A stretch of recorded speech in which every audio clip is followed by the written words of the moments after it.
Magandang umaga po sa inyong lahat. Muli sa ating sama-samang pagtitipon sa ika-6 ng linggo ng Misa Hilario. Tayo ay bumala natin purihin at luwalhatiin ang Diyos. Ang ating mga pagbasa ngayon ay hamon mula sa aklat ni Propeta Isaias, sulat ni Pablo sa mga Tagalog, at mula sa Ebanghelyo ni San Mateo. Ang mensahe ng ating Ebanghelyo ngayon ay tungkol sa pagbubugbog. Kaya sa ating sama-sama pagsama sa umaga ito, tayo ngayon ay maghandog na banal na misa. Ang ating banal na misa ngayon ay pangungunahan ng ating Vicar na Katedral, Reverend Leo Galusa, kasama si Father Leo Baluni Jr. at ang mga dekano at ang mga lay ministers. Sa ating mga panalangin, isama po natin sa Diyos ang lahat ng may pangangailangan, karamdaman at kahilingan. Tumayo po tayo lahat.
At sa mga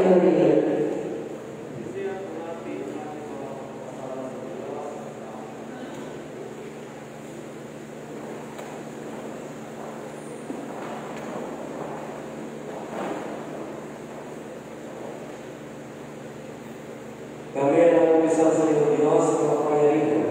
Sa lahat na santo sa Kristo, kami nagkasama sa aming pag-iisip, kasama, nagbawas at pagka namin gawin. At ito ay sa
mula sa aklat ni Propeta Isaias.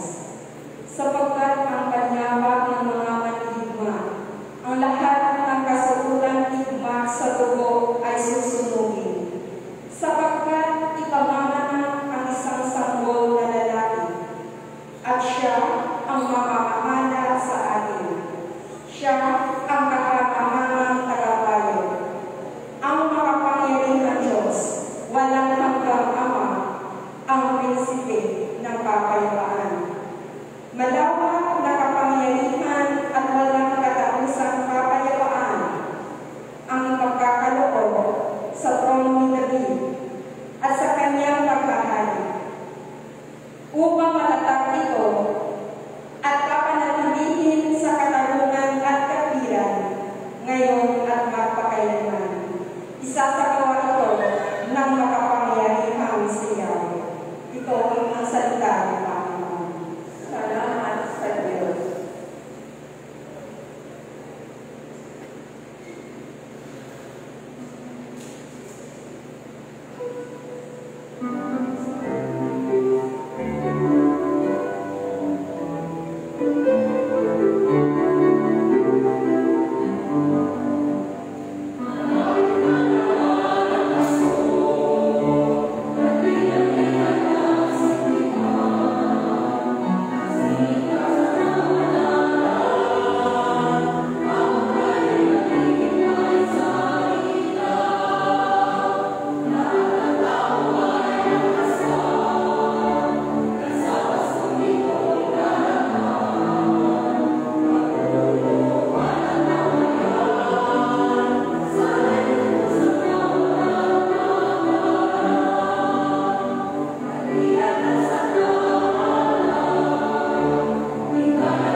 Ikalawang pagbasa.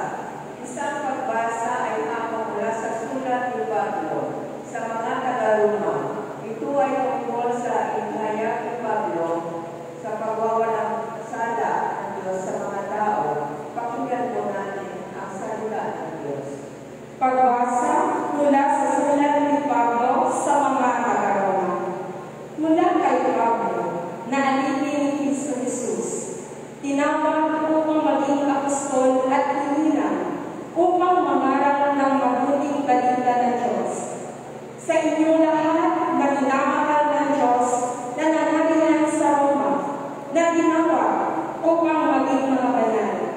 Suwayin nawa ang pagpapala at kapayapaan mula sa Diyos na ating Ama at sa Panginoong Jesucristo. Ang mabuting balita ito na itinangako niya noong panguna sa pamamagitan ng mga propeta at nasasaad sa mga banal na kasulatan ay tungkol sa kanyang anak, ang ating Panginoong Jesucristo. Sa kanyang pagiging tao, siya ay pinanganak mula sa liig-igalig at sa likas na kabanalan ng kanyang Espiritu, itinahayag siyang anak ng Diyos sa pamamagitan ng makapangyarihang gawa ang kanyang muling pagkabuhay.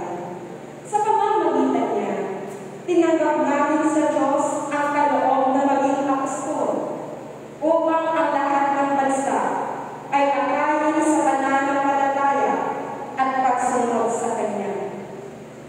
Kabilang din kayo sa mga tinawag na maging tagasunod ni Jesucristo. Ito ang salita ng Panginoon. Salamat sa Diyos. Tumayo po ang lahat.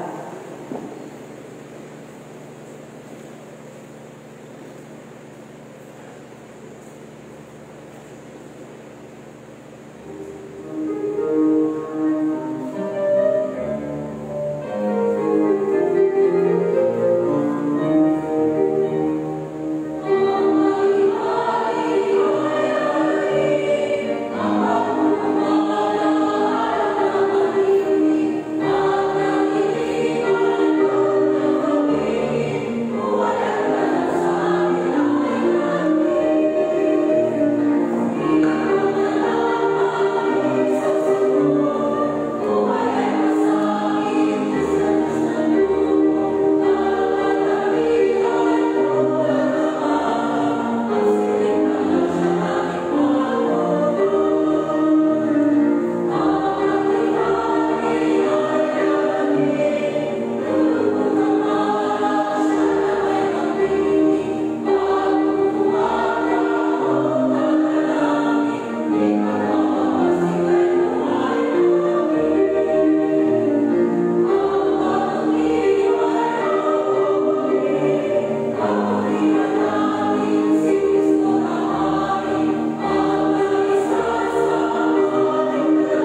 Darating ang anak ng tao bilang hari, kasama ang lahat ng anghel, at durugtog sa kanyang maringal na trono. Sa panahong iyon, matitipon sa harapan niya ang lahat ng tao. Sila'y pagbubukod-bukod niya, tulad ng ginagawa ng pastol sa mga tupa at mga kambing. Ilalagay niya sa kanyang kanan ang mga tupa at sa kaliwa ang mga kambing. At sasabihin ng hari sa mga nasa kanan, "Halikayo, mga pinagpala ng aking Ama. Pumasok na kayo at manirahan sa kahariang inihanda para sa inyo, mula pa nang inihain ang sanlibutan. Sapagkat ako'y nagutom at inyong pinakain, nauhaw at inyong pinainom. Ako'y isang dayuhan at inyong pinatuloy. Ako'y walang maisuot at inyong pinalagdan. Nagkasakit at inyong dinalaw. Ako'y nabilanggo at inyong pinuntahan." Sasagot ang mga matuli, "Panginoon, kailan po namin kayo nakitang nagutom at aming pinakain, o nauhaw at aming pinainom? Kailan po kayo naging dayuhan at aming pinatuloy, o kaya'y walang maisuot at aming pinalagdan? At kailan po namin kayo nakitang may sakit o nasa pinagpuan at aming dinalaw?" Sasabihin ng hari, "Sinasabi ko sa inyo, nang gawin niyo ito sa pinakahamak sa mga kapatid kong ito ay sa akin ninyong ginawa." At sasabihin naman niya sa mga nasa kaliwa, "Lumayo kayo sa akin, mga sinumpa. Kayo'y pasaapoy na di mamamatay, na inihanda para sa diablo at sa kanyang mga pangkon. Sapagkat ako'y nagutom at hindi ninyo pinakain, nauhaw at hindi ninyo pinainom. Ako'y naging isang dayuhan at hindi ninyo pinatuloy. Ako'y nawalan ng maisuot at hindi ninyo pinalagdan. Ako'y may sakit at nasa bilangguan at hindi ninyo dinalaw." At sasagot din sila, "Panginoon, kailan po namin kayo nakitang nagutom, nauhaw, naging dayuhan, nawalan ng maisuot, may sakit o nasa bilangguan, at hindi namin kayo pinaglingkuran?" At sasabihin sa kanila ng hari, "Sinasabi ko sa inyo, na ang pagkaitan ninyo ng tulong ang pinakahamak sa mga ito, ako ang inyong pinagkaitan. Itataboy ang mga ito sa kaparusahang walang hanggan, ngunit ang mga matuwid ay tatanggap ng buhay na walang hanggan." Ang Ebanghelyo ng Panginoon. Pagpapalala sa iyo, Panginoong Jesucristo.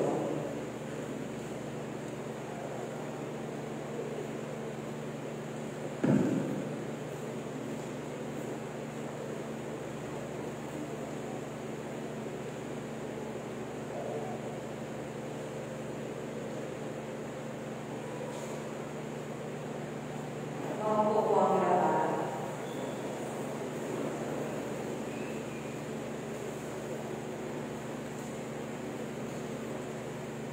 Sa aming kasama sa altar, kay Dr. Joe, sa aming mga deacons, sa lahat ng mga nangingito, isang pagpalang umaga sa ating lahat. Good morning! Isang malakas na palakpak sa ating Panginoon. Yes, glory to God.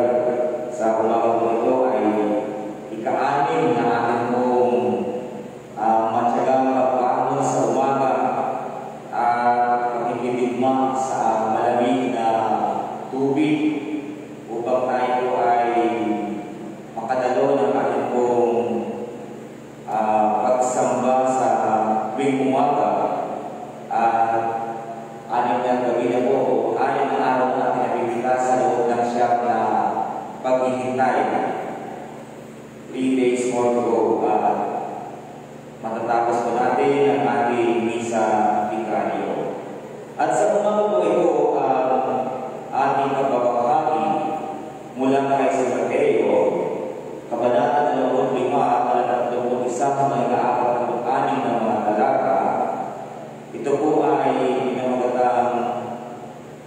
presence and relationship equals Prodeo in Patria. Sa ngalan ng Ama, ng Anak at Espiritu Santo. Amen. Sa mga ito, ay gusto ko lamang ipaunawa sa lahat na nalilito na ating kaligtasan ay hindi lamang natin makakamit sa pamamagitan ng paggawa ng mabuti, kundi ito ay isang grasya ng Diyos dahil sa kanyang habag at pag-ibig sa pamamagitan ni Kristo Jesus na ating Panginoon. Sa ating pong gospel ngayong umaga, ito po ang pinakakaluluwa ng ating pagiging isang IFI. Buod ng ating ministry, Prodeo et Patria, para sa Diyos at sa bayan. Isinasabuhay lamang natin ang pagiging patas at pagkatarungan at may magandang relasyon na makipagkapwa-tao. Sapagkat ayon sa ating gospel na binasa ngayong umaga kay San Mateo, ay ipinakita dito ang tamang paglilingkod at pagtugon sa mga nangangailangan. Maliliit at simpleng gawain na kung saan ay napagbibigay ng kaluguran at kapurihan sa pangalan ng Diyos. Inilarawang din dito kung paano tawagin ang mga tumugon at gumawa ng ministry ng ating Panginoong Jesucristo. As IFI Christian, alam natin ang sinasabing justice, compassion, charity, and human dignity. Kung ang bawat tao ay pinagkakalian ng pag-ibig ng Diyos, di sila ay alam nila kung paano tumugon ng may malasakit sa mga nangangailangan, sa mga dukha at inaapi, sa mga naghihirap at ang mga taong nasa laylayan ng lipunan. Dahil sa aktibong pagtugon at pagsasabuhay ng ministriya na iniwan sa atin ng ating Panginoong Jesucristo, ay nilalagay tayo sa alanganing sitwasyon at naging mainit ang simbahan ito. Kaya nga, nagigila tayo at nalilita. Alam ko, hindi ito linis sa inyo, sapagkat lahat tayo ay nakakasaksi at napapanood natin ang mga balita nito. Ang patuloy na paggawa ng ating pananampalataya ay tila bagay isang kombinasyon na pilit pinapapagsak ng persang makasakilutan at nakikita natin na ang ating paglilingkod sa mundong ito ay nagilawang kapangyarihan, isang God at isang good.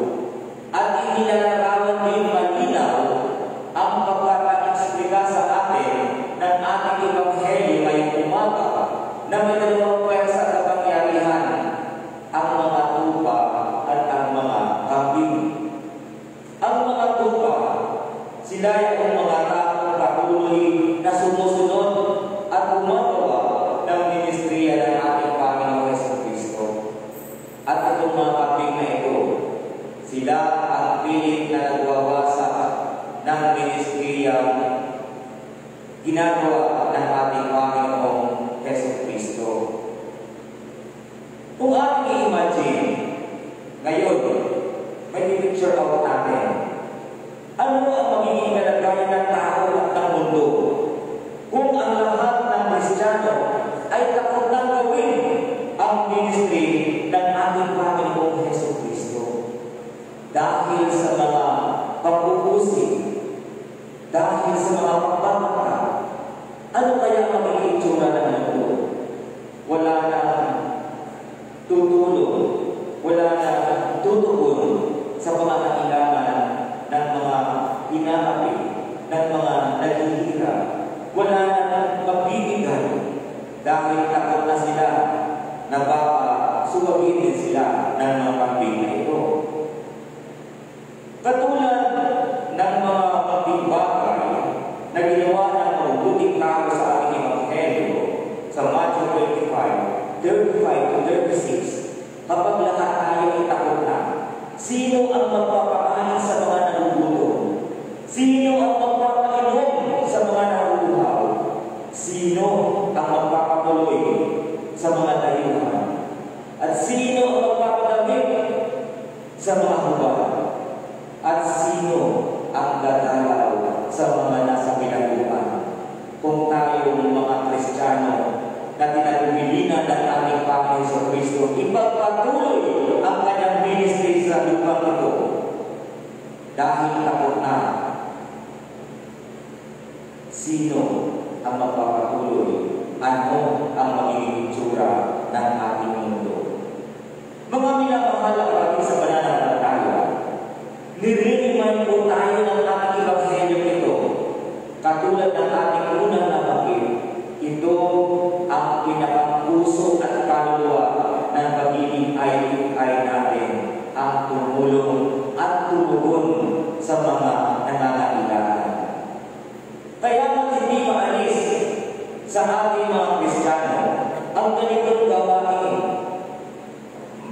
Kahit na ang simbahan natin ito ay pinagbibintangan, mga minamahal na pagsamantalataya, sadyang napakahirap kumilos at gawin ang ministry ng ating Panginoon sa Kristo, sapagkat nalalagay sa alanganin ang ating buong pagkatao. Ang ating gawain at hangarin ituloy ang ministry ng Kristo ay sinasagkaan ng kapangyarihan ng mundo ito. Ang tao relihiyoso ay may takot sa Diyos. Ang tao relihiyoso ay may takot sa Diyos ay maaaring makaramdam ng guilty feelings kapag hindi niya nagawa ang Great Commandments at ang Great Commission. Ano ba ang mga great na ito? Commandment and Commission.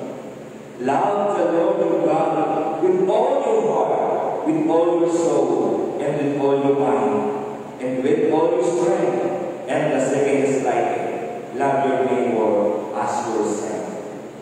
Kapag alam mo ang dakilang kautusan ito, magkakaroon ka ng sakit at sama ng loob kung hindi mo magawa ang mga bagay na ito, na iparamdam sa mga tao, sa mga nangangailangan, ang tamang pagkalinga at pagmamahal. Dahil ba sa takot, kaya pagbubulag-bulagan lamang tayo? Dahil ba sa mangamba, kaya tayo ay parang wala ng pakialaman sa nangyayari sa mundo? Pero hindi pwedeng mangyari. Dahil Kristiyano ka, kapatid. Dahil ikaw ay mabuting tao at kinikilala mo ang Kristo ang iyong pinaglilingkuran. Maglilingkod ka sa Kanya sa pamamagitan ng paglilingkod mo sa ating kapwa.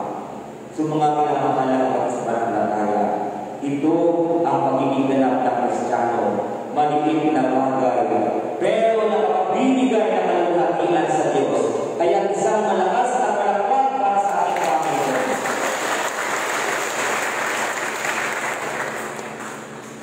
The Great Commission. Ginumisyon tayo ng ating Panginoon sa Kristo. Inutusan niya tayo upang tuparin natin ang kanyang iniwang ministry para sa ating lahat na mga tumanggap ng bautismo. Upang ipakilala ang Kristo na ating pinaglilingkuran, na siya ang ating Panginoon na handa natin sundan. Handa sundan hanggang sa kanyang mga gawain ay ating tutuparin. The Great Commission from Matthew chapter 28 verses 19 to 20. Go and make disciples of all nations and baptize them in the name of the Father and of the Son and of the Holy Spirit. Hindi lamang yun, teaching them to observe all things that I have commanded you. See? Nung ikaw ay tumanggap ng sakramento ng bautismo sa pangalan ng Ama, ng Anak at ng sinubok ka na rin ng ating Panginoon na humayo at gawin mo ang kalooban ng ating Panginoon at turuan silang sumunod sa pinag-uutos ko sa inyo. So, ibig sabihin, lahat po tayo ay mayroong responsibilidad na tuparin ang kalooban ng ating Panginoon. At ano yun?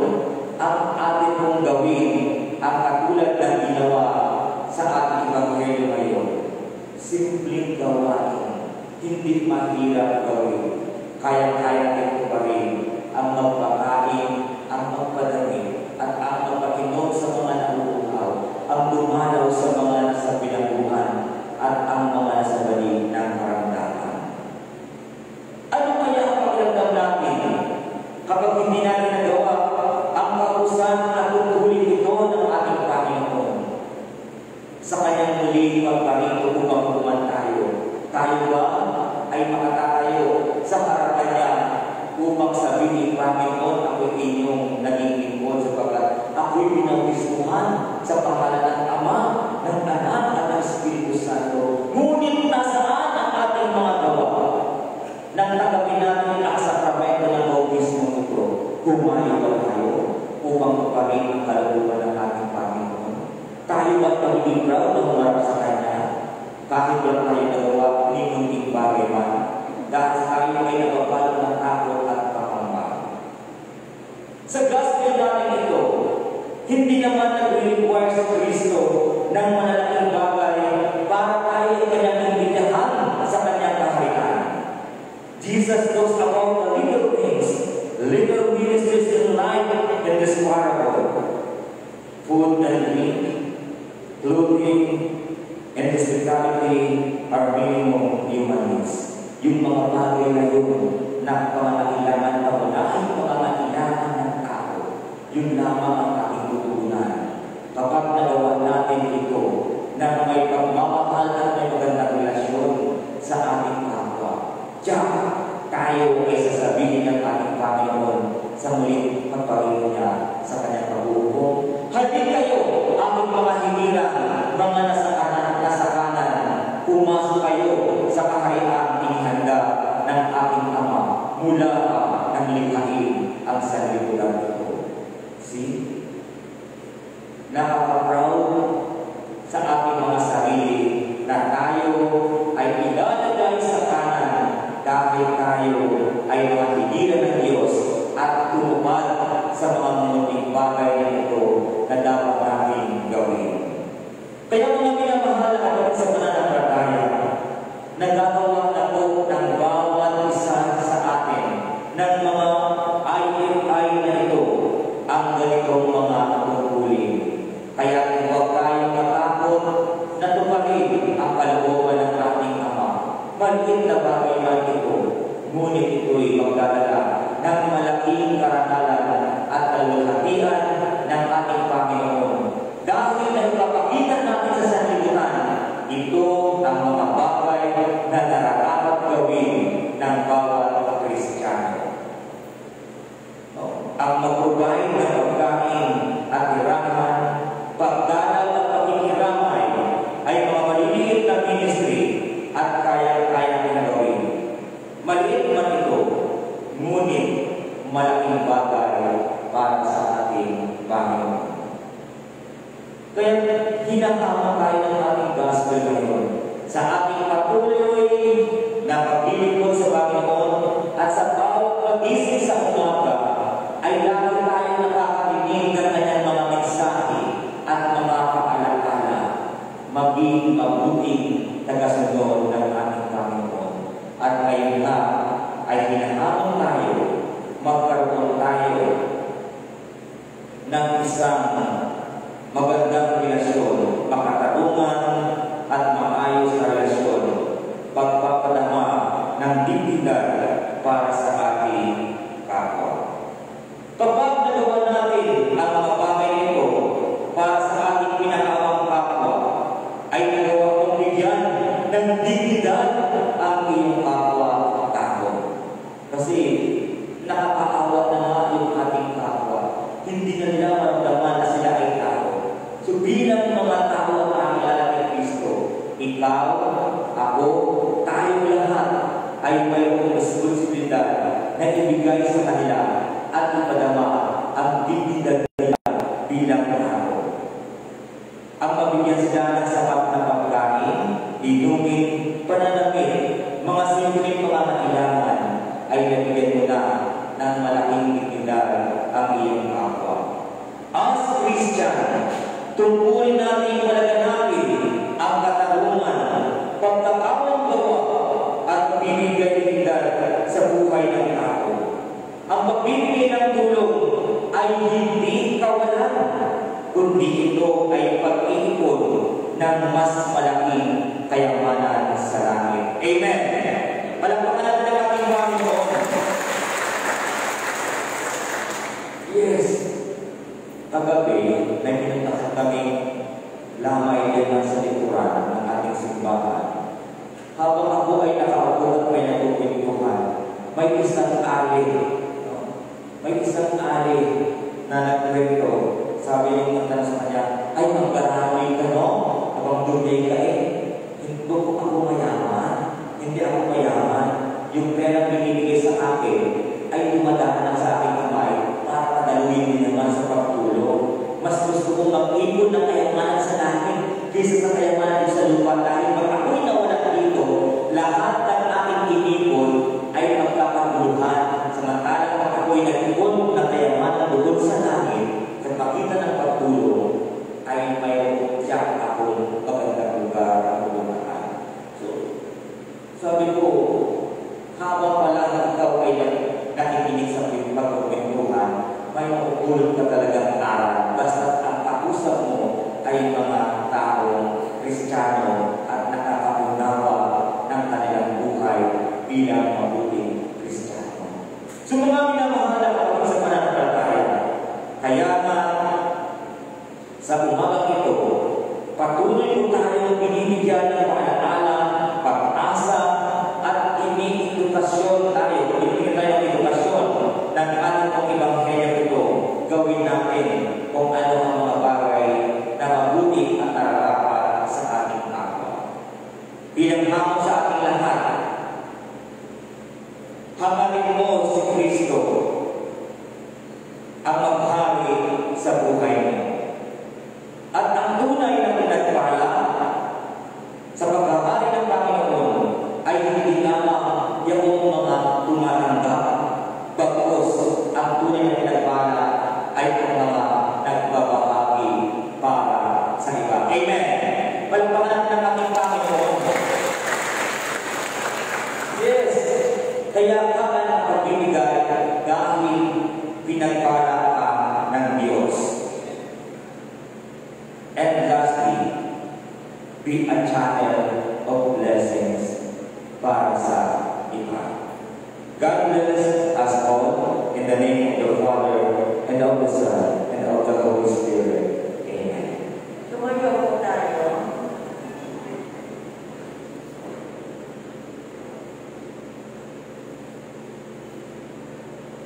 Sumasama tayo kami sa isang Diyos, ang kamalitan,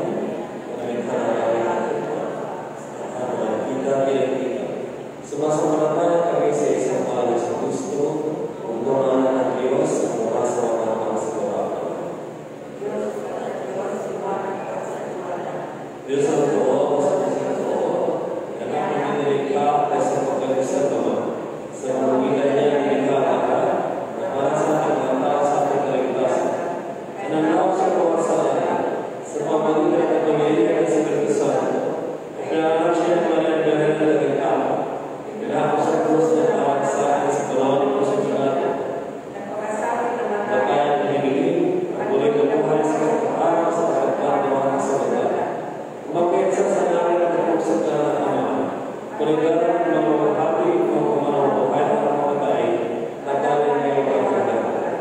Sumasampalataya kami sa isang santo, ang panulang ng iyong buhay, na nagbubuhat sa akin, nasa pagkakita ng mga kasama ng mga kaalam, isinigasa sa pagkakita ng mga propeta, ng nalang ng sa iglesia ng mga apostolyo.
paligid at ganun din sa pagpilito ng kanilang wedding anniversary na sila Dr. and Mrs. Linden Barbadero. Para sa ating mga pamilya, mga kaibigan at kapwa, mamuhay nawa sila ng may kagalakan, kapayapaan, kalusugan at iligtas sa mga alalahanin.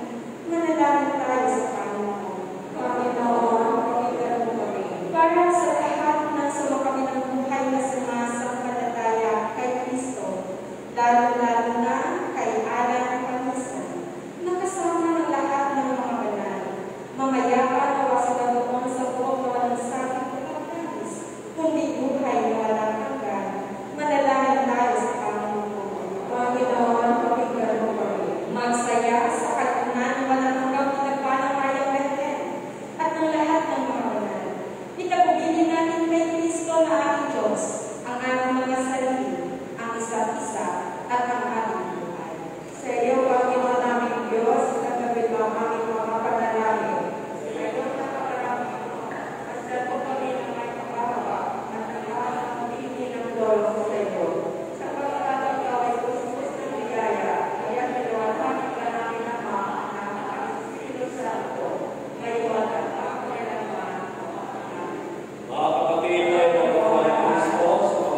iyo ang mga handog na alay at pinagayat-laban.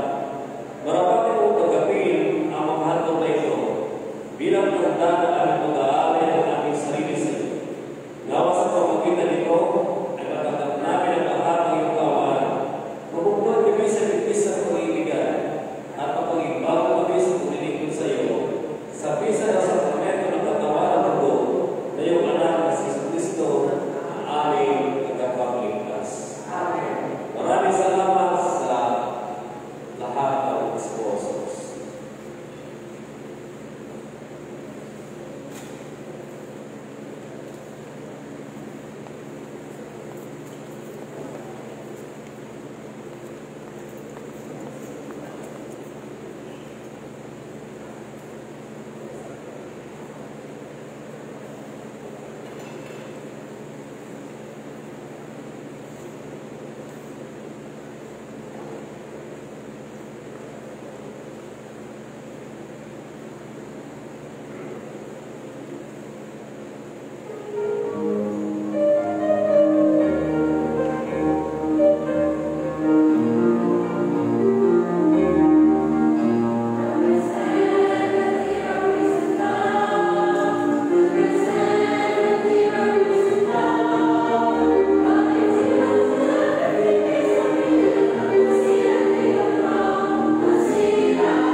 Iniligtas ko sa lahat ng kasama.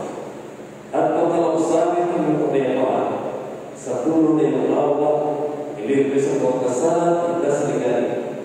Sa pamagitan ng anak mo sa Kristo na aming Panginoon, na nabubuhay ang lahat ng kasama mo, at ang Espiritu Santo, iisang Diyos, ngayon at magpapagayaan. Amen. Cordero ng Diyos, iwanan natin sa lahat ng Tuhan,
Hello, good morning. Mga Panginoon.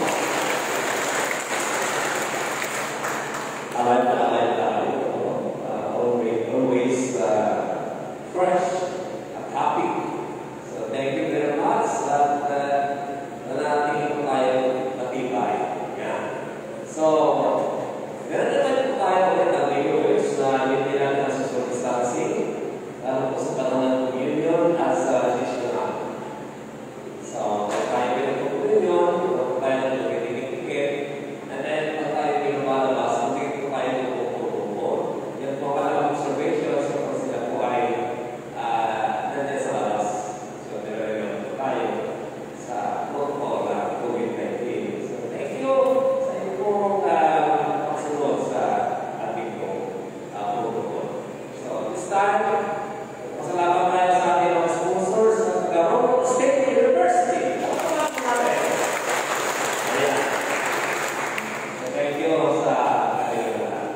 Tinatawagan po ako yung pagdiriwang, araw ng pangangatan, araw ng mag-iisang tibig, at lahat ng mga araw na sineselebrate po ninyo. So, pwede po kayo magpunta rito. And of course, lahat po ng Garoto State University. Tumayo po tayo.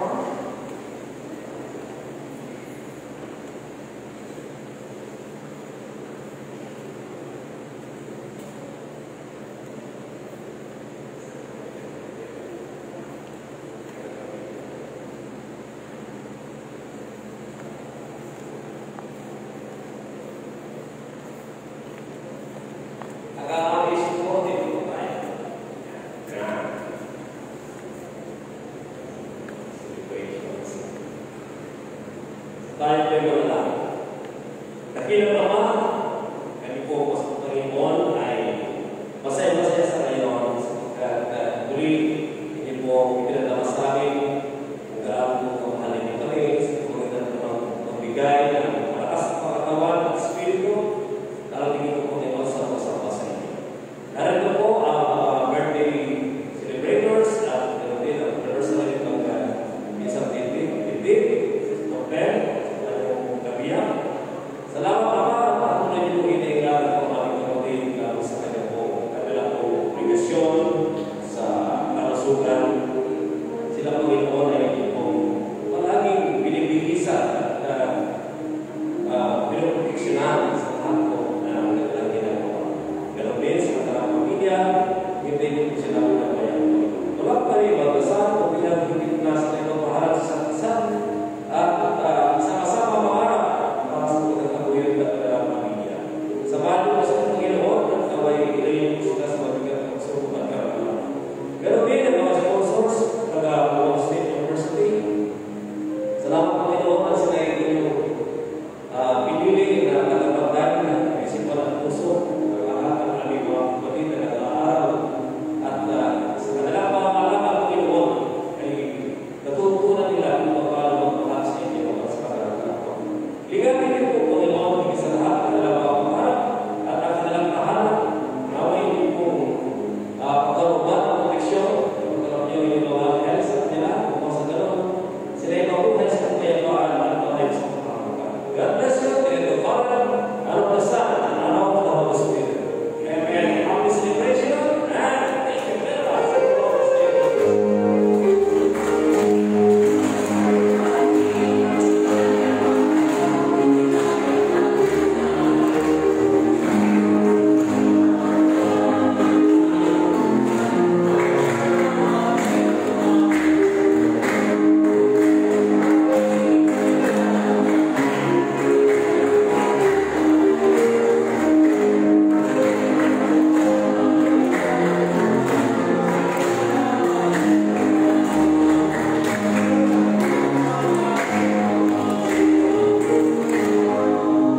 Ang Panginoon ay sumainyo.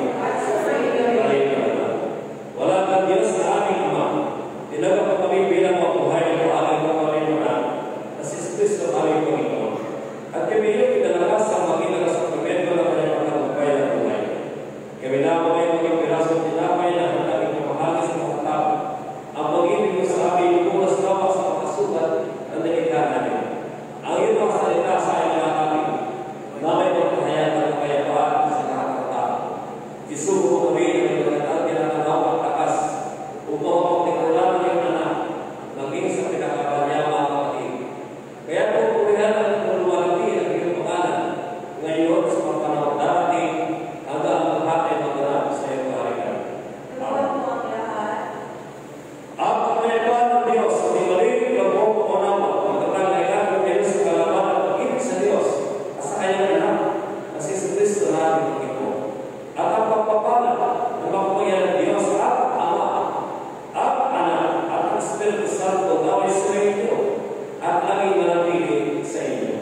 Amen. Tumayo po tayo. Ang Panginoon ay sumayo. At sumayo rin.